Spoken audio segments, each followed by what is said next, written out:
Hey guys, this is David, Uprise Ministries.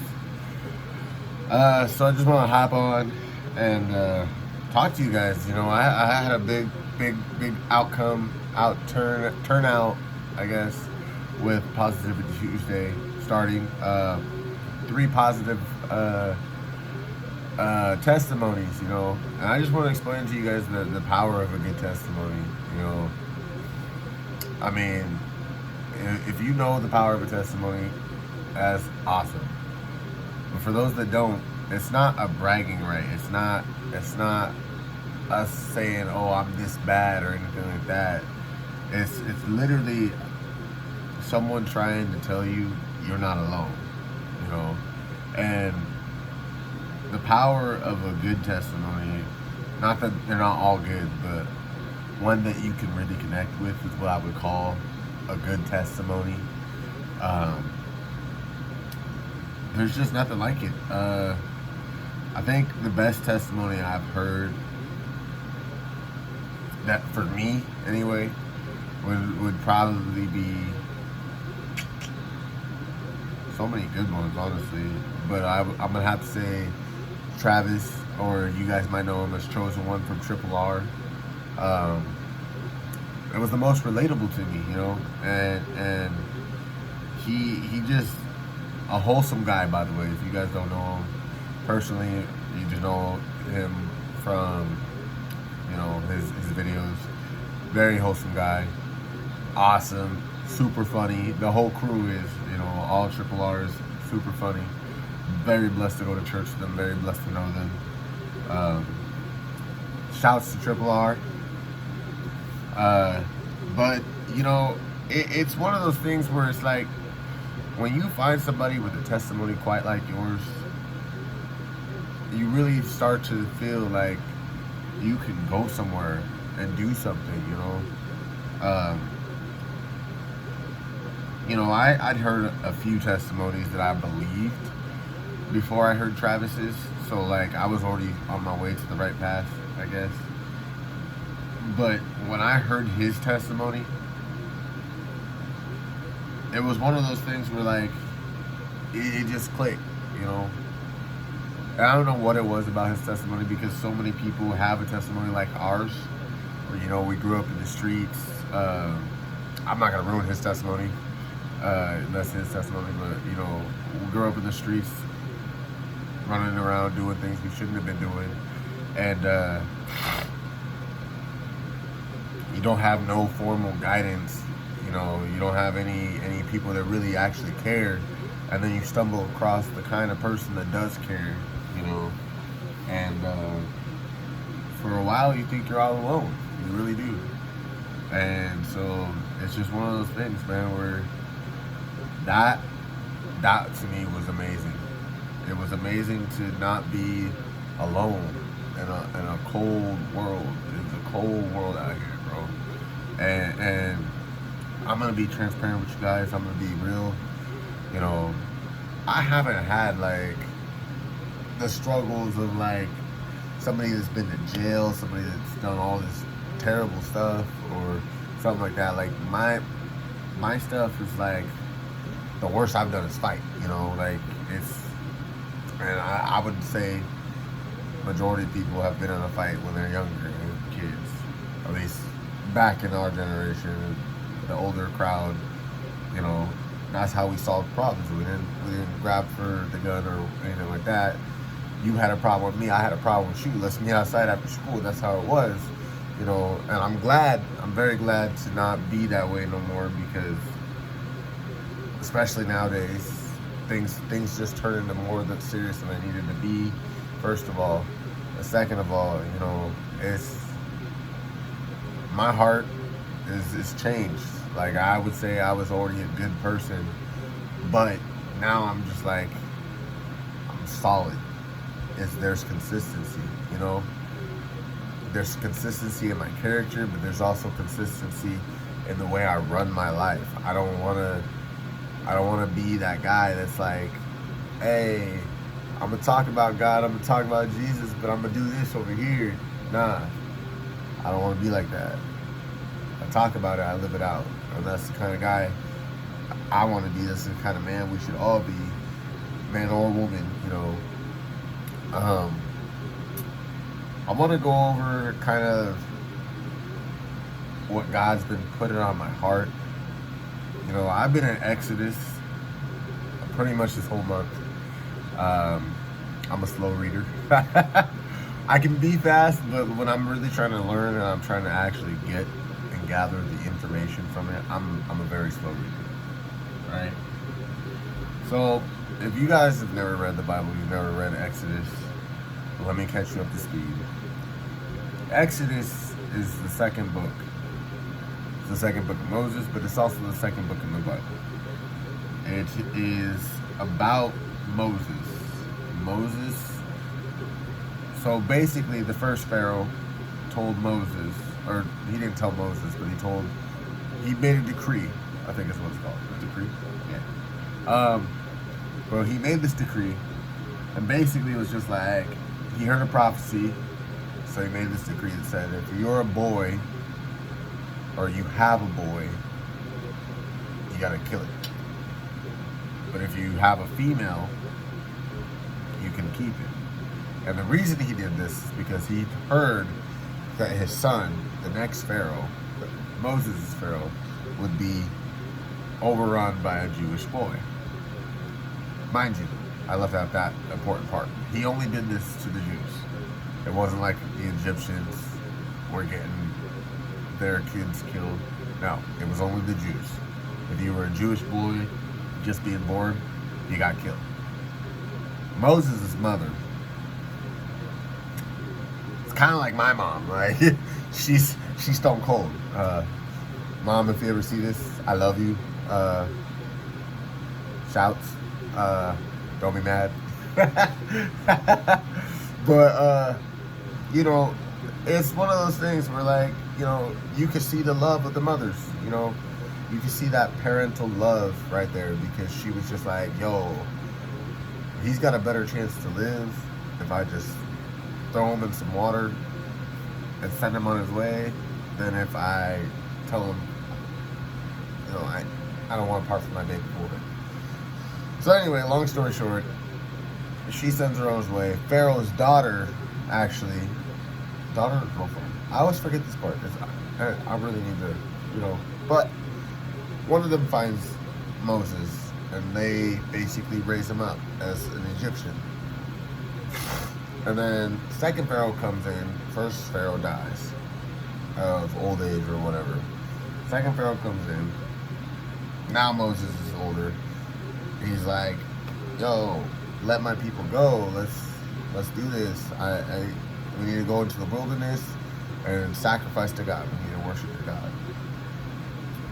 You know, and I guess the reason I'm bringing this up, the reason I'm not preaching on this, but, you know, telling you guys this, is because too many of us are claiming to be Christians. And we're not only not taking souls or people, our people, into the wilderness to sacrifice and worship God, we're not even getting ourselves there. You know, we don't want to be that kind of Christian. We need to be the kind of Christians that get ourselves and then some to the wilderness. You know, beg and plead with who you got to. Today, our pharaohs are not pharaohs. They're not anything. They're idols we put before God. Idols that shouldn't ever go before God. You know, they are stuff like our phone, Facebook, Snapchats, stuff like that. You know, stuff you're putting before God. Hanging out with your friends instead of reading the Bible. Because, you know, let's be honest, sometimes y'all be going to the bar a little too much. And I'm not saying I'm any better. I was guilty of that stuff too. Honestly. It's a process. It's a process. But this I'm bringing this up to you because this is a process I've been through and I'm going through. You know, it's one of those things where I gotta find the Pharaoh and get him out of my life. I gotta find what I'm putting before God, get it out of my life. You know, you go through life, and you know, not everything, you know, you're gonna be able to stop right away. You know, say you're a workaholic. You're not going to just stop working. But if you realize that you're a workaholic and you're putting work before God, you might not stop working, but you might find time to fit God in or incorporate Him into your work. Put on some K-Love. Shouts to K-Love and Positive Life Radio. If you're from Yakima, you know what that is. If not, look it up. There's a K-Love app on your phone. Look it up. Positive Life Radio on your phone. You can get it both. But you can put on your local Christian station and listen to it while you're working. If you go to the bar too much and you're not making time for God, quit going to the bar. It's not good for you anyway. Like, half the people there, I guarantee you, because I've done it, when you stop drinking, you start going to the bar, they don't hit you up. They don't call you. They don't care. They only like you because you're fun while you're drinking. That's it. These are not people that are going to stay in your life, honestly. It really did surprise me when that truth hit. When I stopped drinking, when I stopped going to the bar. And all these guys that I thought were my boys, I thought they were my boys. I was doing life with all of them. At one point or another, I was living with a couple of them. And when they didn't hit me up, when I just was not fun to be around because I wasn't drinking, it's cold. It's a cold move. It's a cold piece. It's something I don't want anybody to go through, but sometimes you gotta do things to better your life, And I'm not gonna say I'm better than any of those guys that were drinking. I want to see them all in heaven. I want to see all of you in heaven. I'd like to personally have a personal relationship with everybody that subscribes to my channel and all that. I want to meet everybody. That's just the kind of person I am. But anyway, back to the matter at hand. It doesn't matter what your Pharaoh is. The point of the message is stop idolizing things. Stop putting things before God. If you're going to walk the walk, walk the walk.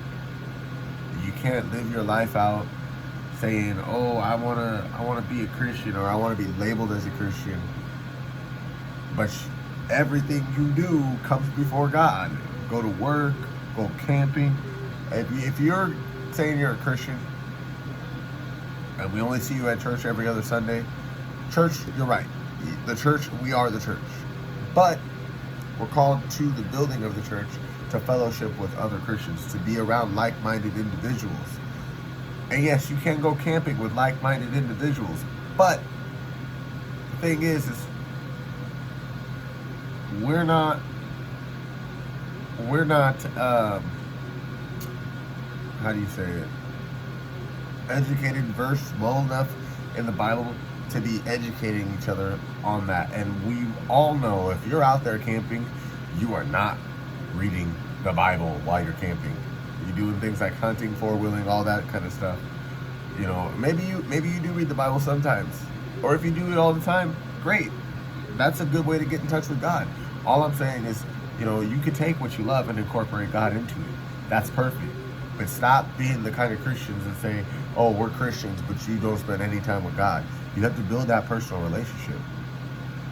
Get that Pharaoh out of your life. Get him out. He don't need to be there. Let his people go. That's what you got to do. Let his people go. If you're addicted to your phone, download the Bible app. Incorporate it on your phone. Spend more time with Jesus on your phone. But he'd love that. You like to watch a lot of TV. That show I talked about 2-3 videos ago, The Chosen. You could be watching TV with Jesus, watching shows that glorify God. You like music, you like going to concerts. Get some Christian concerts in your life. I'm not saying every little thing you need to do needs to involve God. I would never expect that of anybody. For me, in my own life, yes, I would like everything I do to reflect God. Everything. Am I close to that? No, because I'm not perfect. Am I working towards that? Yes, of course. That's the way I want to live. That's the way I'm trying to live. But even if not everything you do incorporates God, majority of the stuff should. As Christians, if we're saying we're Christians, I shouldn't have to tell you I'm a Christian. You should just look at me and be able to tell. You should be able to look at my life. And not just because I wear a cross or I have a bunch of t-shirts that say, God first and stuff like that, but because of the fruits of my actions. Because I say stuff. When I speak, it's out of love. All the words somehow come back to Jesus. And everything that I enjoy to do comes back to God. It's just one of those things, man. We got to be more aware of it. We got to be better about it. We got to get the Pharaoh out of our lives. And man, I love you guys. Anyway, I'm going to drop my email in the comment section of this again. If any of you have any testimonies, if any of you have any questions, if any of you just want to pray, if you got any prayer requests, drop them on my email. Here soon. I've been praying about it. I don't know. I might open up a social media for this specific YouTube channel. I don't do well with social media. It distracts me. But I've been praying about it. I will let you guys know what God says.